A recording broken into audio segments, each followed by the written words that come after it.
Assalamualaikum warahmatullahi wabarakatuh. Perkenalkan, nama saya Almaidah dari kelas R7E Pendidikan Bahasa Indonesia. Di sini saya akan menjelaskan tentang prinsip kesopanan. Prinsip kesopanan menurut Leach dalam Rahardi pada tahun 2005 halaman 60, yaitu mengajukan prinsip kesantunan yang direalisasikan dengan maksim-maksim atau prinsip-prinsip. Kemudian, maksim yang saya akan jelaskan adalah maksim kemurahan atau pujian, maksim kerendahan hati, dan maksim kesepakatan atau kecocokan. Kemudian, saya akan menjelaskan sedikit tentang pengertian maksim. Maksim merupakan kaidah kebahasaan di dalam interaksi lingual. Kaidah-kaidah yang mengatur tindakannya, penggunaan bahasanya, dan interpretasi terhadap tindakan dan ucapan lawan tuturnya. Selain itu, maksim juga disebut sebagai bentuk pragmatik, berdasarkan prinsip kerjasama dan prinsip kesopanan. Maksim-maksim tersebut menganjurkan agar kita mengungkapkan keyakinan-keyakinan dengan sopan dan menghindari ujaran yang tidak sopan.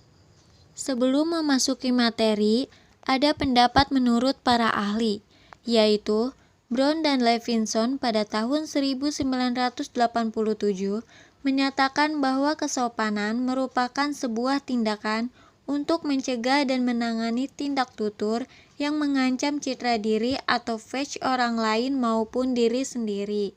Baik, kita lanjut dengan masuk materi yang pertama, yaitu maksim kemurahan atau pujian.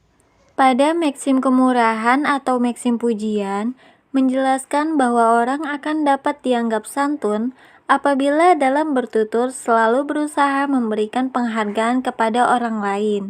Artinya, saat kita bertutur, kurangi cacian pada orang lain, namun tambahi pujian pada orang lain.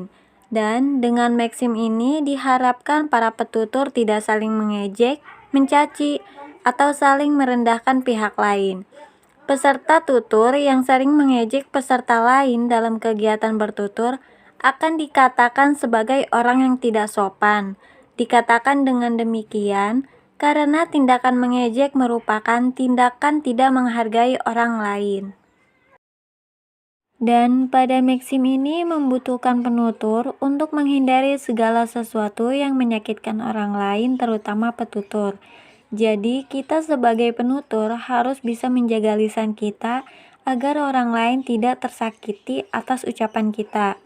Kemudian, maksim ini terjadi pada asertif dan juga ekspresif. Asertif adalah ucapan yang mengungkapkan proposisi sebenarnya, sedangkan ekspresif adalah ujaran yang menunjukkan perasaan pembicara. Selanjutnya, contoh dari maksim kemurahan atau pujian. Contoh 1. Ayah, aku tadi berhasil lomba speaking English loh. Ya nak, tadi ayah mendengar, bahasa Inggrismu bagus sekali. Secara tidak langsung, kata bagus sekali merupakan kata pujian atas penghargaan yang diberikan sang ayah kepada anaknya. Oleh karena itu, kata bagus sekali masuk ke dalam maksim kemurahan atau pujian. Baik, kita lanjut ke contoh berikutnya. Contoh 2. Rahul, gambarmu sangat bagus. Benarkah? Dari contoh di atas dapat kita lihat bahwa cara tersebut adalah cara untuk memaksimalkan pujian dari orang lain. Baik, kita lanjut ke contoh berikutnya. Contoh 3.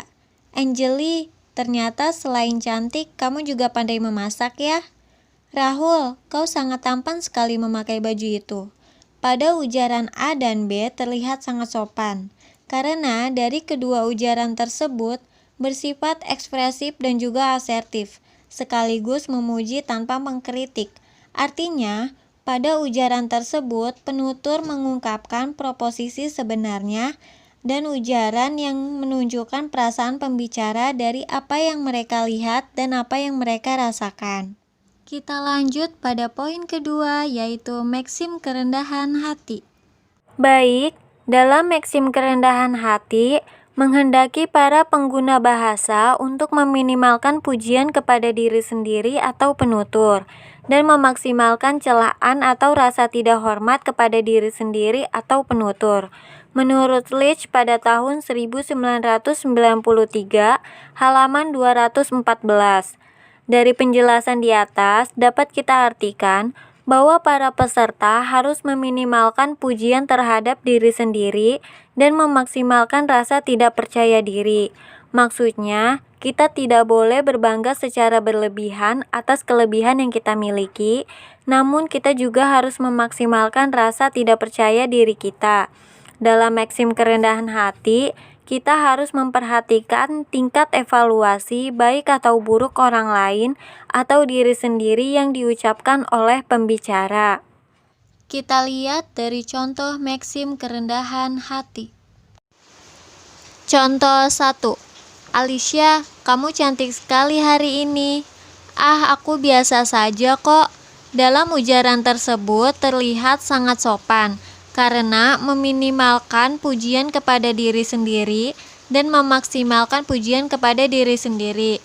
Di sini Alicia tetap merendah walaupun sebenarnya memang dia sangat cantik, tetapi dia tidak berbangga secara berlebihan. Lanjut ke contoh selanjutnya. Contoh 2. Nanti kamu yang memberikan sambutan dalam rapat seminar ya. Waduh, nanti aku grogi. Dalam percakapan di atas, sangat jelas B tidak langsung menjawab, "Oh iya, tentu saja, memang itu kelebihan saya." Tetapi B tetap meminimalkan pujian terhadap dirinya sendiri dengan menjawab, "Waduh, nanti aku grogi." Dengan begitu, dia memaksimalkan pujian terhadap dirinya sendiri. Lanjut ke contoh berikutnya. Contoh 3. Boy, tolong terima hadiah kecil ini atas kesalahanku kemarin. Dari ujaran tersebut dapat kita lihat bahwa kalimat itu menunjukkan permohonan maaf pada seseorang, dan atas kerendahan hatinya ia memberikan sebuah hadiah sebagai pengakuannya karena telah melakukan sebuah kesalahan. Lanjut ke poin ketiga, yaitu maksim kesepakatan atau kecocokan. Baik, maksim permupakatan seringkali disebut dengan maksim kecocokan. Wijana pada tahun 1996 halaman 59.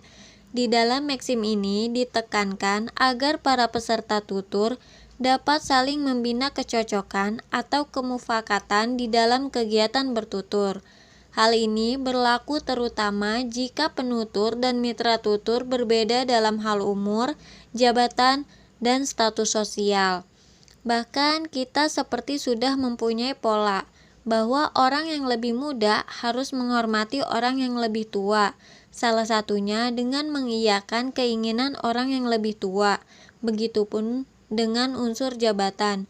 Orang yang posisinya lebih rendah dari orang lain diharapkan mematuhi keinginan orang yang posisinya lebih tinggi. Kita lihat contoh dari maksim kesepakatan atau kecocokan. Contoh 1. Mata kuliah pragmatik sulit kan? Ya, sulit. Ah, siapa bilang mata kuliah pragmatik itu sulit? Ujaran A dan B diungkapkan dengan cara ekspresif dan juga asertif. Pada ujaran A, ia mengatakan atau mengungkapkan proposisi sebenarnya bahwa mata kuliah pragmatik itu sulit, sedangkan ujaran B mengungkapkan perasaan si pembicara bahwa mata kuliah pragmatik itu memang sulit. Sehingga ujaran A dan B meminimalkan perbedaan pendapat dengan orang lain, sedangkan pada ujaran C, ia memaksimalkan perbedaan pendapat dengan orang lain. Lanjut ke contoh berikutnya. Contoh 2. Andri, ruangannya gelap banget. Iya nih, saklarnya mana ya? Pada contoh di atas, terlihat adanya kecocokan persepsi antara Andri dengan Boy bahwa ruangan tersebut gelap. Andri mengiyakan ucapan Boy bahwa ruangan tersebut gelap sehingga mereka tersebut harus mencari saklar, yang artinya memberikan makna perlu menyalakan lampu agar ruangan tersebut kembali terang. Lanjut ke contoh selanjutnya. Contoh 3. Selesaikan pemasaran produk ini. Baik, Pak, saya akan segera menyelesaikannya. Pada percakapan di atas, seorang direktur memberikan perintah kepada bawahannya, yaitu seorang manajer. Pertuturan di atas memperlihatkan sang manajer memberikan persetujuan atas perintah yang diberikan oleh sang direktur. Kita di sini bisa melihat persetujuan atau permufakatan ini sebagai hal yang wajar antara sang direktur dengan sang manajer. Kita akan menganggap aneh jika manajer tersebut menentang keinginan direktur dan tidak melaksanakan perintah sang direktur. Lanjut ke contoh terakhir, yaitu contoh 4. Cepat bersihkan meja makan itu. Baik, Bu, akan aku bersihkan. Dari percakapan di atas, kita bisa melihat bahwa seorang ibu memberikan perintah kepada anaknya, dan pertuturan di atas memperlihatkan seorang anak memberikan persetujuan untuk membersihkan meja makan tersebut. Simpulan dari materi mengenai prinsip kesopanan yang terdiri dari maksim kemurahan atau pujian, maksim kerendahan hati, dan maksim kesepakatan. Dari ketiga poin tersebut dapat disimpulkan bahwa seseorang akan dianggap santun apabila dalam bertutur kata dengan baik. Selain itu, ujaran yang diucapkan mengandung unsur ekspresif dan juga asertif.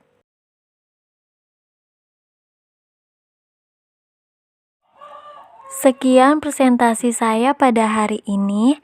Kurang dan lebihnya mohon maaf. Wassalamualaikum warahmatullahi wabarakatuh.